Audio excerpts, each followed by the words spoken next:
We'll guide you through how to make round table in PowerPoint. If you find this helpful, don't forget to like and subscribe. People search for this tutorial because Microsoft PowerPoint does not provide a direct option to create round tables.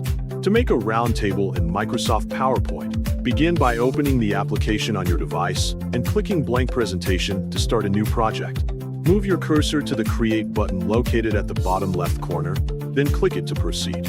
After that, select a layout and choose Blank so you have an empty slide to work with. Next, move your cursor to the Insert tab, click Table, and then select Table again to begin creating your table. If your table has fewer than 10 columns and 8 rows, use the grid boxes to quickly insert it. However, if your table has more than 10 columns and 8 rows, select Insert Table, adjust the number of columns and rows as needed, and then click Insert. Once the table appears on your slide, and begin filling the cells with words according to your needs.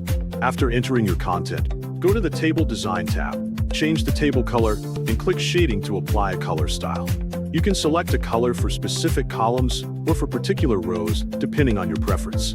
To improve visibility, change the text color by clicking Text Fill and selecting a darker color that stands out clearly against the cell background. You can also edit the text by going to the Home tab and adjusting it using the text editing tools available on the Home panel until everything looks right.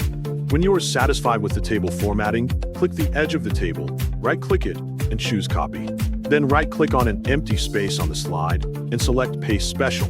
Change the option to Picture and choose any picture format, making sure you paste it as an image.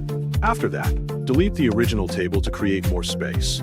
Now go to the Insert tab, move your cursor to Shapes, and select Rounded Rectangle. Drag the shape until it matches the size of the table image. Make sure you click the table image first, then click the shape. Finally, go to Shape Format, move your cursor to Merge Shapes, select Intersect, and you will get a round table.